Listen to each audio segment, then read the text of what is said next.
Hello दोस्तों, इस video में इम्पोर्टेंट जीके जीएस क्वेश्चन देखने वाले हैं। यह वीडियो सभी कॉम्पिटिटिव एग्जाम्स के लिए महत्वपूर्ण रहने वाला है, तो आप लोग लास्ट तक जरूर बने रहिएगा। तो चलिए देखते हैं क्वेश्चन नंबर 51 से। देखिए क्वेश्चन नंबर 51 है कि अपने रेल नेटवर्क को कौन सा राज्य द्वारा 100% विद्युतीकरण करने वाला भारत का पहला राज्य बन गया है। तो क्या बन का होगा? सी ऑप्शन यानी हरियाणा। तो अपने रेल नेटवर्क को हरियाणा राज्य जो है 100% विद्युतीकरण करने वाला भारत का पहला राज्य बन गया है। 100% घरों में विद्युतीकरण प्राप्त करने वाला पहला राज्य गुजरात राज्य बना था। दूसरा राज्य है आंध्र प्रदेश। और देखिए 100% एलपीजी कनेक्शन वाला देश का पहला राज्य हिमाचल प्रदेश बना था। और हर घर जल प्रमाणन प्राप्त करने वाला जो है भारत का पहला राज्य गोवा है। पूरी तरह से डिजिटल बैंकिंग वाला देश का पहला राज्य केरल बन गया है। नेक्स्ट है कि आँख की रेटिना पर बनने वाला प्रतिबिंब समानुपाती होता है। तो डी ऑप्शन यानी प्रतिबिंब का आकार या वस्तु के आकार का। ठीक है, तो इसका जो है डी ऑप्शन क्या होगा? राइट होगा। अब देखिए कि आँख के रेटिना पर बनने वाला प्रतिबिंब उल्टा और वास्तविक होता है। स्पष्ट दृष्टि की न्यूनतम दूरी 25 सेंटीमीटर है और सामान्य आँखों से देखी जा सकने वाली अधिकतम दूरी अनंत होती है। लेंस की क्षमता को डायोप्टर में मापा जाता है। क्वेश्चन नंबर नेक्स्ट है अनुदैर्ध्य तरंग संचरण में जो है विरलन के स्थानों पर माध्यम का घनत्व व दाब सामान्य अवस्था की तुलना में होता है। तो 53 का बी ऑप्शन यानी क्या होता है? कम होता है। अनुप्रस्थ तरंगों में कणों के कंपन की गति तरंग के संचरण की गति के लंबवत होती हैं। ध्वनि एक यांत्रिक तरंग है, न कि विद्युत चुंबकीय तरंग। ध्वनि निर्वात में गमन नहीं करता है। ठीक है, और ध्वनि की जो चाल है ये ठोस ग्रेटर देन द्रव ग्रेटर देन गैस होता है। क्वेश्चन नंबर 54 है लाल और हरा रंग को मिलाने से कौन सा रंग बनता है? तो सी ऑप्शन यानी पीला। लाल और हरा रंग को मिलाने से पीला रंग बनता है। लाल, हरा और नीला रंग को प्राथमिक रंग कहते हैं। पीला, मैजेंटा एवं पीकॉक नीला को द्वितीयक रंग कहते हैं। देखिए रंगीन टीवी में प्राथमिक रंग का उपयोग किया जाता है। क्वेश्चन नंबर 55 है कि जर्मेनियम क्रिस्टल में आबंध है। तो 55 का होगा बी ऑप्शन यानी सहसंयोजी। ठीक है, क्या है? सहसंयोजी। 56 है कि एक गेंद में निर्वात में 49 मीटर पर सेकंड की चाल से ऊपर फेंका जाता है। उच्चतम बिंदु तक पहुंचने के लिए उस गेंद द्वारा जो है लिया गया समय होगा। तो 56 का जो राइट आंसर होगा ये क्या होगा?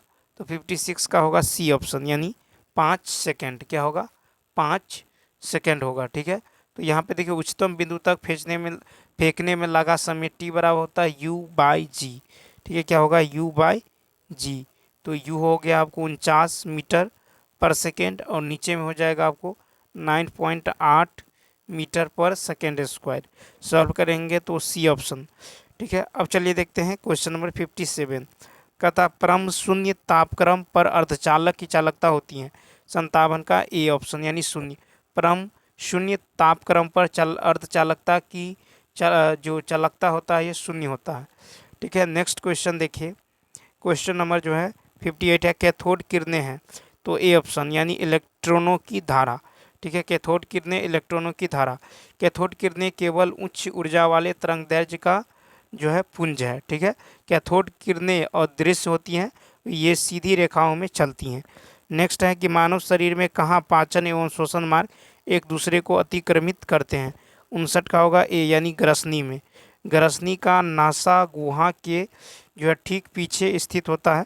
भोजन स्वतः छोटी आंत में जो है पचता है। ठीक है, खाना के पाचन में पीत महत्वपूर्ण भूमिका निभाती है। पीत श्राव का स्रोत यकृत है। नेक्स्ट है क्वेश्चन नंबर 60 है कि लोहा लौह चुंबकीय होता है। तो 60 का होगा डी ऑप्शन। तो देखिए लोहा जो है 770 डिग्री सेल्सियस से कम ताप पर लौह चुंबकीय होता है। ठीक है, देखिए लोहा, निकेल, मैग्नेटाइट लौह चुंबकीय पदार्थ है। ठीक है, 61 है कि किरणें एल्युमिनियम नहीं होता है। तो बी ऑप्शन यानी फ्लूओरस्पार। ठीक है, तो इसका बी ऑप्शन। नेक्स्ट है कि कृत्रिम डायलिसिस का प्रयोग होता है।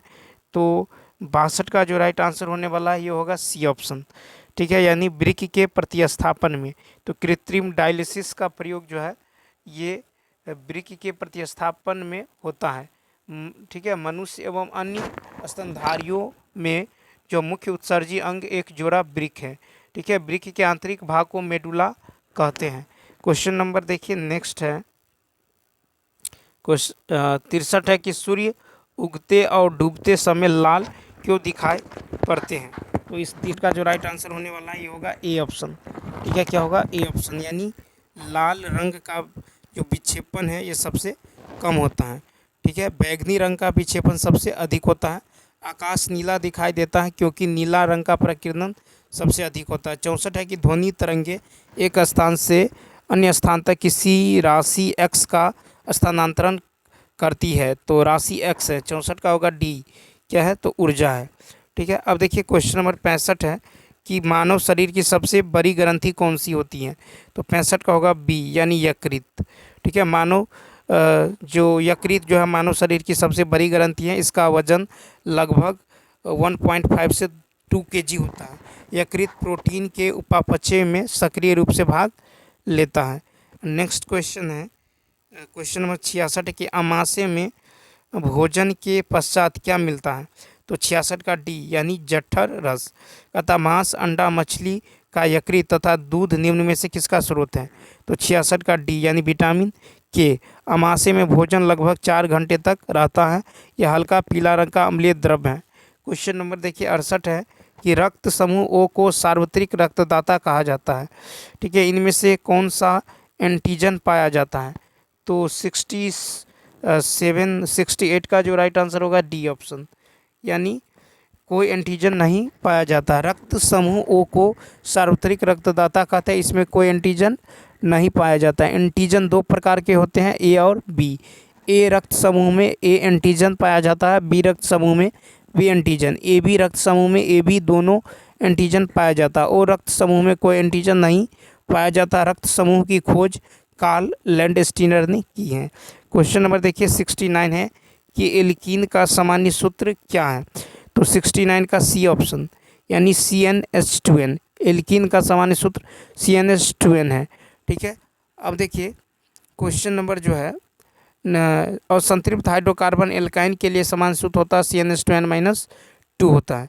क्वेश्चन नंबर 70 है कि पानी से भरे गिलास में बर्फ़ का टुकड़ा तैर रहा है। टुकड़े के पूरा पिघल जाने पर गिलास में पानी का तल क्या होगा। तो बी ऑप्शन, यानी अपरिवर्तित रहता है। ठीक है, अपरिवर्तित रहता है। क्वेश्चन नंबर देखिए 71 है कि एक पिंड एक मीनार से शून्य वेग के साथ नीचे गिराया जाता है। 4 सेकेंड बाद धरातल पर पहुंचता है, तो मीनार की लगभग ऊंचाई क्या होगी। तो 71 का ए ऑप्शन। तो देखिए क्या होगा, ए ऑप्शन, यानी 80 मीटर। चूँकि h बराबर होगा ut प्लस हाफ। ठीक है, ut प्लस हाफ GT²। तो ये हो जाएगा आपको 1/2 × 10 इंटू हो जाएगा 4 × 4। ठीक है, तो ये हो जाएगा आपको 80 मीटर। ठीक है, ए ऑप्शन। अब देखिए 72 है कि जब किसी धातु को गर्म किया जाता है तो इसका प्रतिरोध क्या होगा। तो देखिए 72 को जब किसी धातु को गर्म किया जाता है तो इसका प्रतिरोध जो है क्या होगा। 72 का होगा बी ऑप्शन, यानी क्या होगा, बी ऑप्शन, यानी बढ़ जाता है। ठीक है, तो 72 का जब किसी धातु को गर्म किया जाता है तो इसका प्रतिरोध बढ़ जाता है। गर्म करने पर वस्तु के अणु के बीच टकराव अधिक होता है और उसी अनुपात में प्रतिरोध बढ़ जाता है। क्वेश्चन नंबर देखिए 73 है कि सब्जी के रूप में खाए जाने वाला छत्रक है। तो 73 का होगा बी ऑप्शन, यानी कवक। ठीक है, तो सब्जी के रूप में खाया जाने वाला छत्रक कवक है। ठीक है, हीरोइन अफीम होस्ता से प्राप्त होती हैं। 74 है कि DNA संरचना का मॉडल किसने दिया। तो इसका जो राइट आंसर होगा ये होगा डी ऑप्शन, यानी वाटसन एवं क्रिक। ठीक है, तो DNA संरचना का मॉडल वाटसन और क्रिक ने दिया। DNA में डीऑक्सीराइबोज शर्करा होता है। ठीक है, अब 75 है कि विटामिन ई महत्वपूर्ण स्रोत है। तो 75 का सी ऑप्शन, यानी अंकुरित अनाजों में विटामिन ई का महत्वपूर्ण स्रोत अंकुरित अनाजों में पाया जाता है। विटामिन ई का रासायनिक नाम टोकोफेरोल है। विटामिन ई की कमी से जनन शक्ति कम होती है। विटामिन रासायनिक और उनके नाम है, जैसे विटामिन ए का रासायनिक नाम रेटिनॉल है। ठीक है, और स्रोत है हरी पत्तीदार सब्जियां, गाजर, यकृत, तेल, दूध, पनीर। विटामिन बी का रासायनिक नाम थायमीन है और स्रोत है खमीर, गेहूं, चावल, दूध, समुद्री भोजन। ठीक है, अब देखिए कि विटामिन बी टू का जो रासायनिक नाम है यह है राइबोफ्लेविन। इसका स्रोत है दूध, मटर, यीस्ट, अंडा। विटामिन सी का रासायनिक नाम है एस्कॉर्बिक एसिड। ये इसका जो स्रोत है यह नींबू, संतरा, चीकू, आंवला। विटामिन डी का रासायनिक नाम है कैल्सीफेरॉल। इसका जो स्रोत है मक्खन, घी, अंडा और मछली का तेल। तो चलिए दोस्तों, इस वीडियो में इतना ही। यदि यह वीडियो अच्छा लगा हो तो लाइक, शेयर और सब्सक्राइब करना ना भूलें। तो चलिए मिलते हैं नेक्स्ट वीडियो में। Thanks for watching.